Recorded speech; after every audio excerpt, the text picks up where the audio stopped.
Paalang araw kaibigan, makinig tayo. Yung hostile witness kanina, si Ordonio. Ito, pakikinggan natin si Bunyog. Nakalagay kasi dito, nabunyag na. Nabunyag na. Presidente pala ng kumpanya ni Delesoy, ang ama ni Ordonio. Okay, tingnan natin. Si Bunyog, magandang magpaliwanag, Tagalog na Tagalog. Maraming hanap pa sakali, pero sagayin nyo lang kung marami kayong matututunan. Eh, yan naman ang gusto natin eh. Yung mga katotohanan, di po ba? Yan tayo. Okay, pakinggan na natin. Ano? See? O mga kabunyog, kabunyog BG Badyola, live tayo. Kanina, nalangtad kanina si Ortonio, Itong si Limuel Ortonio na isinalang kanina bilang hostile witness. Father niya. Kanina yan. Napapanood ko kanina yan. Ay mataas palang opisyal ng mga kumpanya ni Dennis Uy. Yun pala. Ay, Kabunyog Odragdi Nanano. Ito naman si Kabunyog Odragdi Nanano. Alam ko, Edgardo Cunanan yan eh.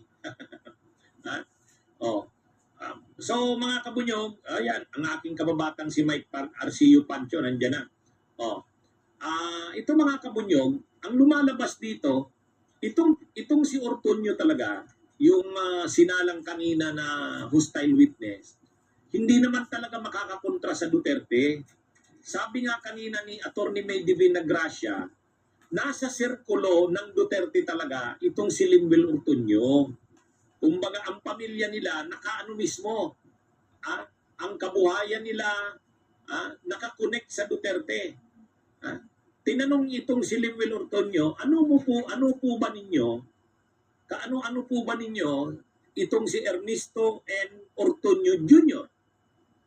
Mataas na official, president at member ng board ng isang kumpanya sa ilalim ng Udena. Alam naman natin ang Udena. Ang Udena ay korporasyong pag-aari ni Dennis Uy. At kilala naman natin si Dennis Uy. Si Dennis Uy ay yung negosyante na Filipino-Chinese na identified kay Duterte. Ay di ba nung panahon ni Duterte, na mayagpag na negosyante noon, halos lahat ng mga binibili niyang mga negosyo, si Dennis Uy ang bumibili. Halimbawa, yung si Dennis Uy, binili niya yung nagtayo siya ng telecom, yung dito, kay Dennis Uy yan. Tapos, yung Malampaya, nung bininta yung Malampaya, bumili rin si Dennis Uy. Pinaniniwalaan na si Dennis Uy ay yung mga assets ni Dennis Uy kay Duterte. Kumbaga, yung mga kinurakot ni Duterte, linalagay daw kay Dennis Uy. Kaya nakakabili si Dennis Uy ng mga korporasyon. Tingnan nyo, nung nawala na si Duterte, nalugi na si Dennis Uy. Ngayon, ang kumpanya ni Dennis Uy, yung Udena, itong ama ni Ortonio, si Ernesto M. Ortonio Jr., ay president ng isang corporation ng Udena. So, ibig sabihin, ang ama mismo ni Limuel Ortonio konektado sa tao ni Duterte na negosyanteng si Dennis Uy. Tapos ito namang si Limuel Ortonio, tao ni Sara Duterte. Kaya wala talagang nasa sirkulo ng Duterte si Limuel Ortonio. Kaya kanina talagang hindi na nagtagal. Diniklara na kaagad ni Chis Escudero, presiding judge, na hostile witness itong si Limuel Ortonio. Kukontra pa sana ang defense. Kaya lang ang linaw naman, hostile witness talaga. Unang-una ang background ni Limuel Ortonio. Ang halos malaking bahagi ng career niya ay kay Sara Duterte. Dati siyang nagtrabaho sa Davao City Hall, kung ano-anong positions ang ginampanan niya, hanggang sa kinuha siya. Assistant Secretary ang ranggo niya, salary grade 29. Kaya lang, ang nakakuha ng atensyon, matindi rin ang research dito, ni Atty. May Divinagracia, tinanong niya, kaano-ano niyo po si Ernesto Ortuño Jr.? Nag-object yung defense. O sabi ng defense, objection, irrelevant. Ay, sabi ni Atty. May Divinagracia, very much relevant. Bakit very much relevant? Ha? Ay, itong si Ortuño Jr., yung ama ni Lemuel, yung si Ernesto Ortuño, ay tao ni Dennis Uy, president ng corporation ng Udena. O, ay sino ba si Dennis Uy? Ay tao ni Duterte. O, ngayon, ibig sabihin, nasa sirkulo ng Duterte, itong mga Ortuño. Kaya kung ano talagang ipapagawa ni Sara dito kila Lemuel Ortuño, gagawin talaga nila. Kasi nasa loob sila ng sirkulo ng Duterte. Hindi sila makakakontra. Yung ama niya nandun sa Udena, kay Dennis Uy, na identified kay Duterte. Si Lemuel Ortuño, mula pa sa Davao, tao na ni Sara. Tapos binitbit sa Office of the Vice President. Kaya kung anong ipapagawa talaga ni Sara, ginagawa niya. Yun yung niya eh. Nakakabit na ang buhay niya kay Sabi pa nga ni Chis Escudero, ay di co-terminus ka pala. Na? Co-terminus ka pala sa Vice President. Sabi niya, opo. O, di ka ka nga, hostile witness ka nga. Kaya kaagad-agad, diniklarang hostile witness. Ay, kay Andre, kay Rio Di Sayo, kay Mercy Kasantusan, yung mga kababayan. So, ito na, Rosendo de Linya, taga Hi, Kabunyog Ray Baldonado, Davao Mafia talaga, matindi talaga ang ginawa ng mga Duterte. Ay, grabe. Kaya, ang ginawa nila, sindikato ang Davao, ginawa ding sindikato ang Office of the Vice President at saka yung DepEd. Kita niyo yung mga taong dinadala nila, Sabi nga ni Senador Rapi Tulfo kay Gina Acosta, blind loyalty ka eh. Blind ang loyalty mo. Kahit anong ipapagawa sa'yo, kahit mali gagawin mo. Naging estupido ka na. Kaya galit na galit ang mga DDS eh. Kasi ginamit talaga ni Senador Rapi Tulfo yung term na estupido doon kay Gina Acosta. Pero yun na nga, hindi talaga makakahindi sa mga Duterte itong sila Lemuel Ortuño kasi yung buhay nila nakadepende na sa Duterte. Nakadepende na. Pati pala yung ama nito, ni Lemuel Ortuño, ayun, nakakabit sa Udena ni Dennis Uy. Okay. So, Rose Marquez, Johanna Marie Castillo, is as an Inquirer Court reporter, eventually covering the Court of Appeals, the Office of the Ombudsman, the Court of Tax Appeals, and eventually the Supreme Court. So I've been a court reporter for a long time, but I've never seen any lawyer bring a crucifix. Crucipiho. And hindi lang yung iba yung magsuot ka ng Amerikana na may cross or you put it in your pocket. Pero yung hawak-hawakan mo habang gumagawa, pine-present mo yung hostile witness mo. Parang first time ko ata nakita yun. At nung umalis na ako na sa Inquirer, excuse me, nung 2007 to put up my PR firm, litigation PR firm. We were the first in the country to put up a litigation PR firm. Kaya kami yung hime-handle ng mga legal cases sa media. Kasi minsan panalo ka na. Guilty, innocent ka. Pero sa public opinion o yung kalaban mo, mayaman yung kalaban mo, ikaw ang iniipit, ikaw ang ginagawa Paul guy, nagbabayad siya ng media, wala pang mga vloggers doon eh. Nagbabayad siya sa media, sa news, sa mga lumalabas sa TV, radio, newspaper, ikaw pa ang guilty. So kailangan pumasok kami, yung kami ang nagtayo ng first litigation PR. Yung kaya naging kliyente ko yan si Topacio, naging kliyente ko si Melvin Matibag. Ngayon nasa NBI na, marami pang iba na sumikat na rin ngayon na mga lawyer na natuto sa amin on how to do PR. Inistudihan pala yung mga ginagawa ng company ko. Tulad nila Topacio, ngayon siya na nagpi-PR sa sarili niya. At marami pang iba ng mga lawyers ngayon na kilala na rin. Well, si Attorney Baligot, At yan, si Mike Defensor, although hindi lawyer, pero umaling na rin sa PR. And then, syempre, andyan yung mga tatlong presidente na naging kliyente natin. Kasi tayo lang ang nauna nakatayo ng PR company kami, PR marketing and advertising company. Pero expertise namin, political campaigns at yung pagtutulong sa mga kaso sa korte, mga siya kay Pia Cayetano, takot ba siya kay Robin Padilla, so takot ba siya sa mga defense lawyers, so why is she bringing a cross, or talaga bang nakikita niya na that is the evil side? Baka sa tingin niya demonyo na si Ortonio. Siyempre, you have to be a devil to protect the devil. So, itong si Attorney May Divina Gracia, maganda siya. She's beautiful.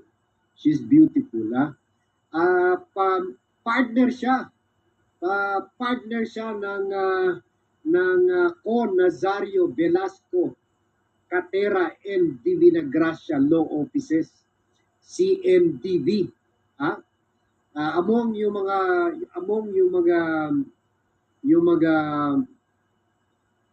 controversial clients niya ay si Public Works Undersecretary Maria Catalina Cabral.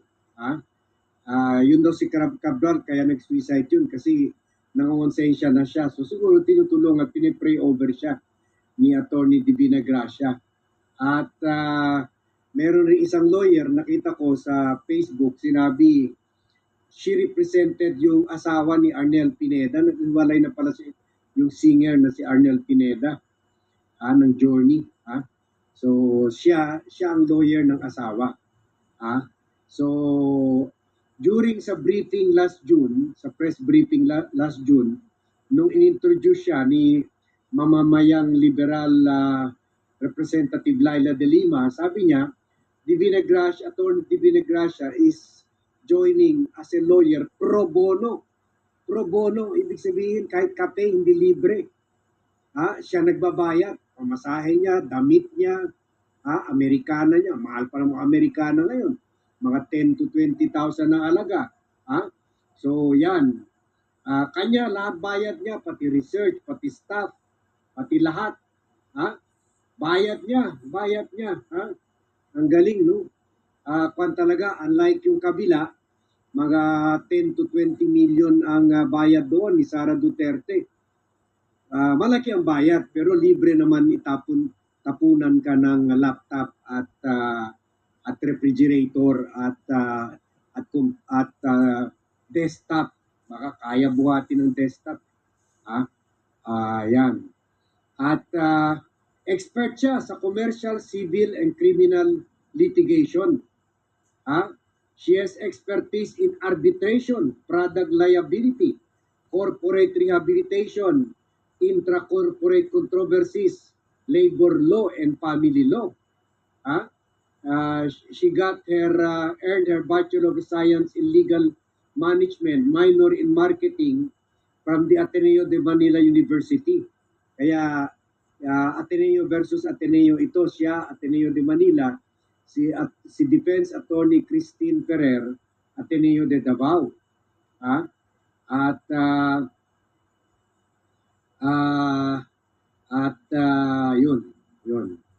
Yun.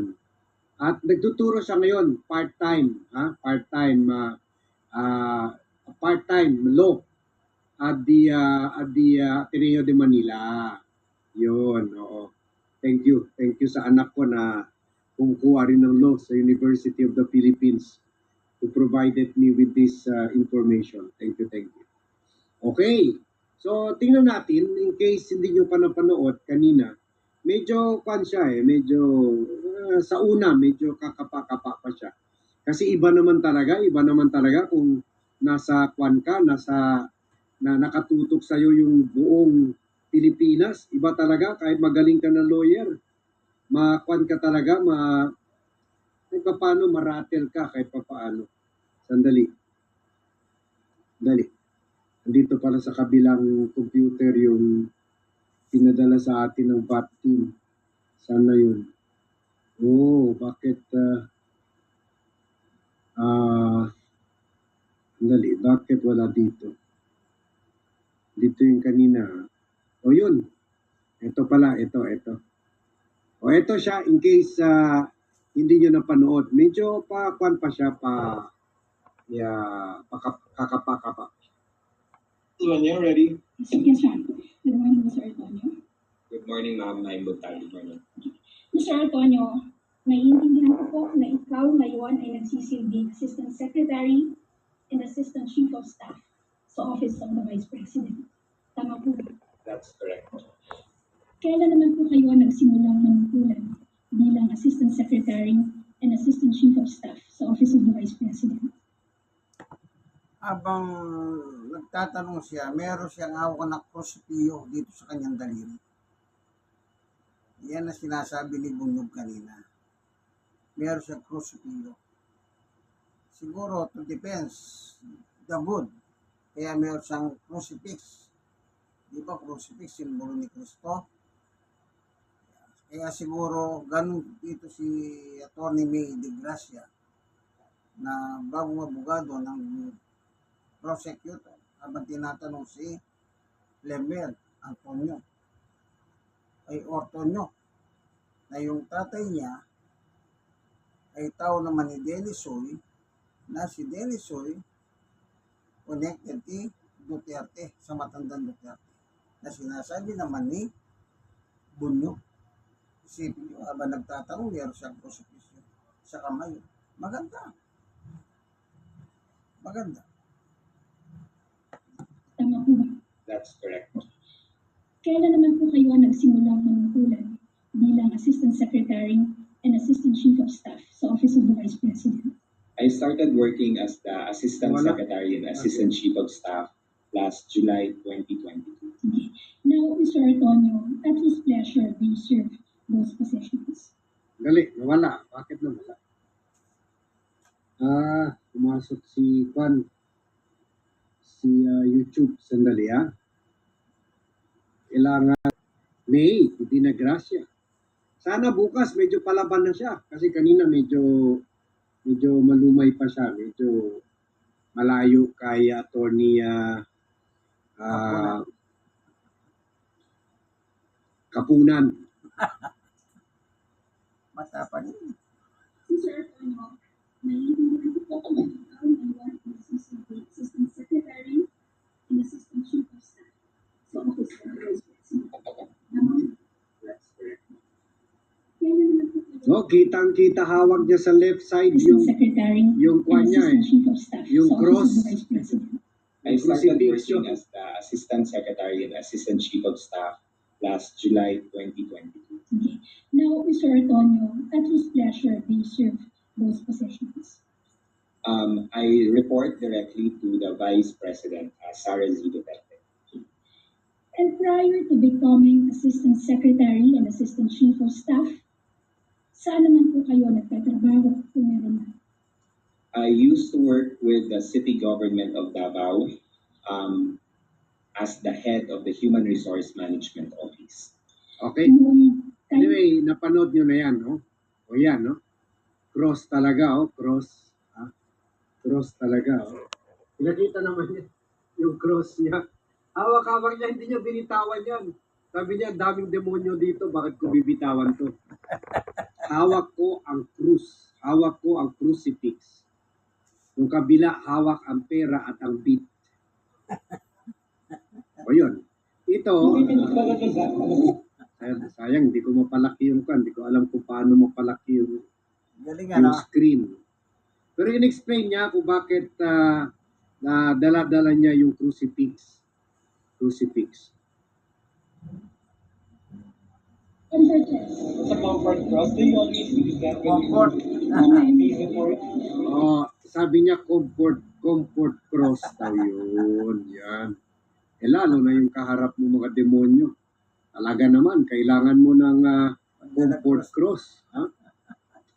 Yan, si Attorney May Ibinagras.